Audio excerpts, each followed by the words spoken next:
Baik, Assalamualaikum warahmatullahi wabarakatuh. Perkenalkan, nama saya Muhammad Zulfikar Al-Marhan. Di sini saya akan menerangkan tentang analisis kontrastif dan analisis kesalahan. Yang pertama, dirosah takobuliyah. Analisis kontrastif adalah pendekatan linguistik yang membandingkan struktur dua bahasa untuk menemukan sebuah perbedaannya dan persamaannya di antara keduanya. Nah, kita mengetahui bahwa ada perbedaan dan ada persamaan di dalam dua bahasa. Tujuan utamanya adalah untuk mengidentifikasi area di mana pembelajaran bahasa kedua atau yang disebut L2 mungkin mengalami kesulitan atau melakukan kesalahan. Tujuannya adalah dalam konteks perbandingan bahasa Arab dan bahasa Indonesia. Yang kita kaji adalah konteks bahasa Arab dan Indonesia karena di sini untuk memenuhi tugas bahasa Arab.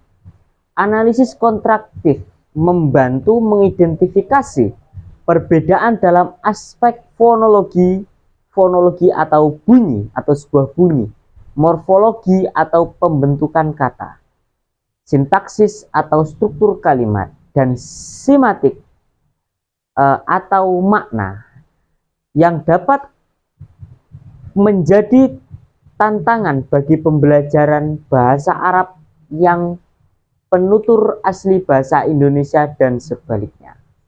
Nah, fungsi ini adalah memudahkan supaya yang bukan orang Arab asli itu dapat dengan baik mempelajari. Yang pertama adalah fonologi. Perbedaan fonologi antara bahasa Arab dan bahasa Indonesia, terutama dalam pengucapan konsonan yang tidak ada dalam bahasa Indonesia. Yang pertama, satu, kata ain. Kata ain, ainun. Bahasa Arab ain itu mata. Kesulitan bunyi konsonan pada ain adalah suara yang dihasilkan dari tenggorokan yang tidak ada perbedaan bunyinya dalam bahasa Arab.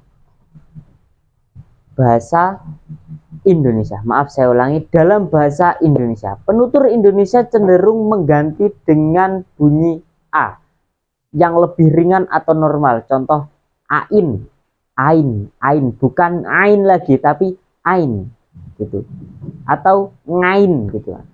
Contoh kesalahan, penutur Indonesia mungkin mengucapkan sebagai ain dengan suara A biasa tanpa menggunakan ain, tanpa seperti itu, hanya A. Tidak ada pembeda tegas dan suara ain tenggorokan yang lebih dalam. Kata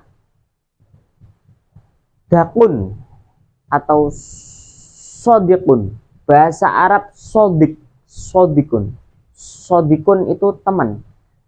Kesulitan huruf sod juga merupakan konsonan emfatik, diucapkan lebih tebal dan lebih dalam dari pada bunyi S dalam bahasa Indonesia. Contohnya adalah penutur Indonesia cenderung mengucapkannya sebagai sodik dengan S yang tipis, bukan sodik tapi sodik gitu, yang tipis, bukan bunyi sod yang lebih dalam. Kata tobib dalam bahasa Arab ialah dokter, tobib. Kesulitan huruf to adalah suara konsonan yang tebal atau emfatik yang diucapkan dengan bagian belakang lidah lebih dekat ke langit to, dekat ke langit-langit mulut. Dalam bahasa Indonesia suara T biasanya diucapkan lebih ringan dan tidak emfatik seperti tabib, tobib gitu.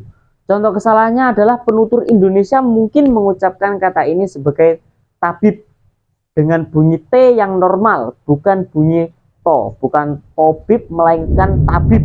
Nah, gitu. Seperti yang sudah umum pada warga Indonesia. Terima kasih, itu adalah sedikit penjelasan analisis kontraktif dan analisis kesalahan secara simpel dari saya. Mungkin dari follower atau semua netizen yang lebih tahu bisa bantu untuk menerangkan di komentar nanti saya upload. Terima kasih. Wassalamualaikum warahmatullahi wabarakatuh.